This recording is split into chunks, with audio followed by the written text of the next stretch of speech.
Here's what you were doing on April 23rd, 2020. Oh, right. I can't believe I forgot this.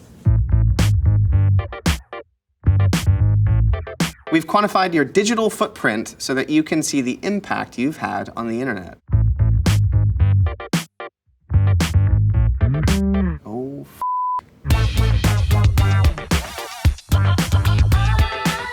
This is what happens when you Google Elijah Wood. Oh boy, about 40,400,000 results. Top stories. The Toxic Avenger reboot rumored to be adding Elijah Wood. This is true.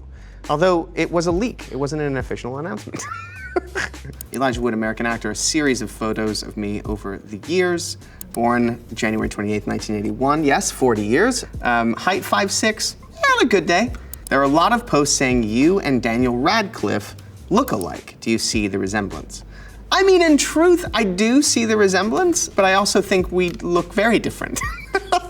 And it's that thing of like being a part of similar fantasy sagas that I think is part of the confusion. I think had Daniel been a part of other films that didn't have a sort of fantasy crossover, perhaps we would not be considered to look alike as much as we do. Have you ever seen a photograph of Daniel Radcliffe and thought it was you or vice versa? Definitely not. No, I've never been confused. Please read the following quotes Google has attributed to you. These are very funny, and I was very young when I said these things, so apologies. Dream the impossible because dreams do come true. I think being different, going against the grain of society, is the greatest thing in the world. I am not a star. A star is nothing more than a ball of gas.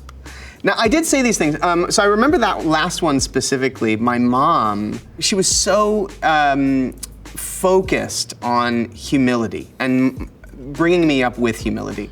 That was actually something that she would say, for me to say as a sort of answer to that notion of like, what's it like being a star? And so I remembered that really specifically. It's very sweet. Dream the impossible because dreams do come true? Sure. But that second quote just seems like something that you would needlepoint and put on a wall. I don't know. That's a little too, or it would be in that like motivational poster with the dolphin jumping out of the water. Right, so people always ask these questions. Can you answer them? Is Elijah Wood a nice guy? I think I'm a nice guy. Yeah. Why did Elijah Wood stop acting? I didn't. Is Elijah Wood in a band? I get that. I'm not. But I do play records. I play other people's music from time to time. Is Zach Woods related to Elijah Woods? Well, I don't know about the Woods, but Zach Wood is related to me, yes. This is a Google Trend graph of your names searched over the last 15 years. Can you guess what these labeled points are? Okay. December 2006. I don't know. Wow, Happy Feet and Bobby released on the same day. That I don't remember. That's amazing. July of 2011, was that the release of The Hobbit? I'm really bad at this. I'm gonna tell you the rest of this is gonna go horribly wrong. I'm not great at dates. All right, December 2012, that is the release of The Hobbit, for sure, yeah. The first Hobbit film that I had a tiny little part in. April of 2020. I don't know why this is spiking. Oh, right. I can't believe I forgot this.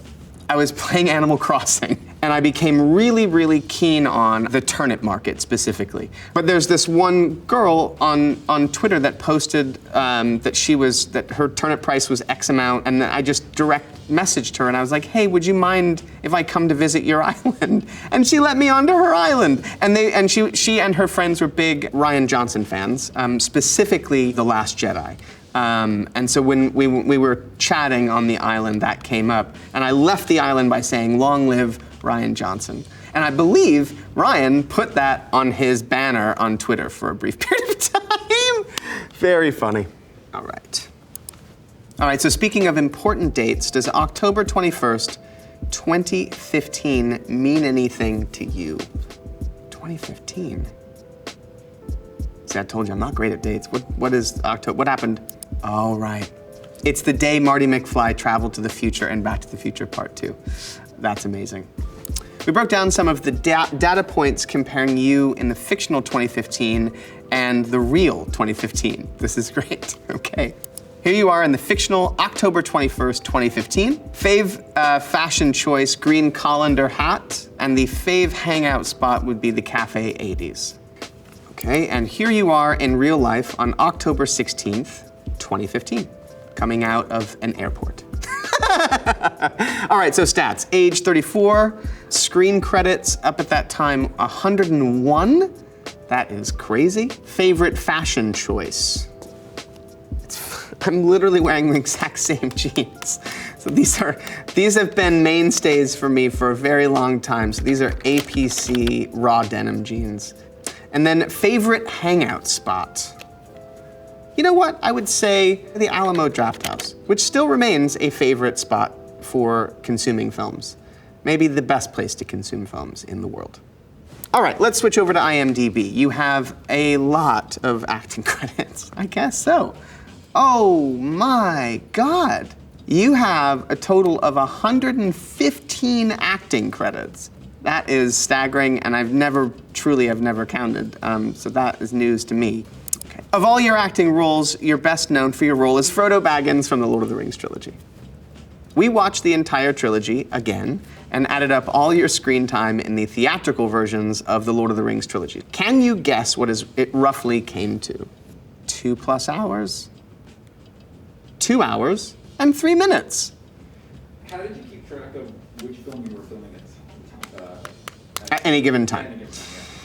So the way that it initially went is we primarily were focused on the first film until we had a rainstorm that washed away a number of sets. We had some flooding in the South Island in a town called Queenstown. Our wet weather cover was a scene from film 3 when Frodo is on the steps of Cirith Ungol with Sam and Gollum. And at that point, we'd not shot anything from the third film, and we'd not shot anything with Gollum. Andy Serkis wasn't there, so we had someone standing in for Andy Serkis. We didn't shoot the rest of the coverage for that scene for a year. Just goes to show how long we were in New Zealand. We shot whatever we could for a day, didn't revisit that scene for an entire year. Okay, also on IMDb, it says you've produced 19 films so far. Oh wow, yeah. That's amazing. Okay, so only here are the stats, the percentage in terms of the qualifications. Only 5.26% are classified as romance, 26.32% are classified as comedies, 36.8% are classified as thrillers, 52.63% are classified as horror films. It looks like you're a horror fan. What do you like about the genre? I grew up watching horror films. I was never really scared by them. I like that anything's possible. I think that's something I love about genre cinema in general, is that the sort of rules of filmmaking don't necessarily apply. There's really a lot of room for experimentation. It elicits an emotional response. It gets a response out of you, and I enjoy that. And I suppose I'm a little morbid, I guess. All right, let's talk about a few of the films you produced. Mandy, oh man.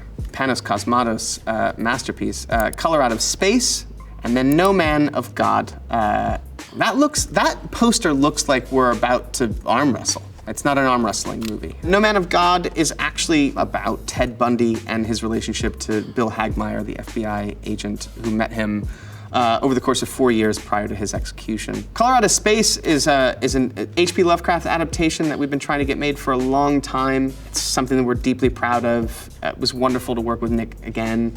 And then Mandy. In some ways, Mandy is a perfect example of what exemplifies why we wanted to start a company in the first place, and I think ultimately what SpectreVision is really truly all about, which is a filmmaker with a vision and giving that filmmaker the space to do whatever he or she wants to do, and really playing with the genre. It's weird, it gets classified as a horror movie. It's not a horror movie, it's a revenge movie. So you're also in these popular music videos on YouTube. Tell us a little bit about shooting each. Okay, so the first thing is Paula Abdul's Forever Your Girl music video, directed by David Fincher before he started making films. First job I ever had. I'd never worked on anything as an actor, but it was so exciting. I got to meet Paula Abdul, she was so lovely. Yeah, I have very fond memories of that. Okay, Beastie Boys Make Some Noise. Now this is man, it was a gift, a true honor and a gift to be a part of that. I'll never forget, I was talking to a representative of mine who's like, I actually can get Yauk on the phone, he'd like to explain it to you. I'm like, oh my God, I'm gonna talk to Adam Yauk. And then he explained it, and I laughed my ass off, and I was like, that sounds hilarious. He's like, you should read it first. And I read it, and it was hilarious, and everybody felt the same way, and it was this sense of like, we're so lucky, we get to do this, what an incredible gift, you know? It was awesome. Okay, so we also found this late night clip. Can you tell us the story behind this appearance? И в школе тоже все будут знать. Я почему спрашиваю про ночные клубы? So this is an insane thing, but and I can't remember this gentleman's actual name, but I was in Moscow for press, partially, for Maniac, weirdly enough. This guy has replicated the same format of Jimmy Fallon. So the show is the Jimmy Fallon show, but in Russian. And being on it felt weirdly familiar, but it was also, I think I had a translator in my head, so in my ear, so he's speaking to me in Russian, I'm speaking to him in English. It was very surreal, but yeah. So Jimmy Fallon, you have a counterpart in Russia. Actually, read this one comment here. Right, Elijah Wood is a nice person, and there is some kind of sympathy for him in my soul. Some kind of sympathy. I love direct translation of languages because the actual direct translation is often like a strange, bungled English. But yeah, there is some kind of sympathy for him in my soul. Well, thank you. Elijah is so cool, so calm, pleasant, does not interrupt. He is just cool. And it started to kill, and his blue eyes can just drown. That's amazing. And the end. What do you think? Well, that was quite the journey that we just went on. That was super fun, and I feel like there's so much more that we could have gotten into, but I really enjoyed that. That was really a blast.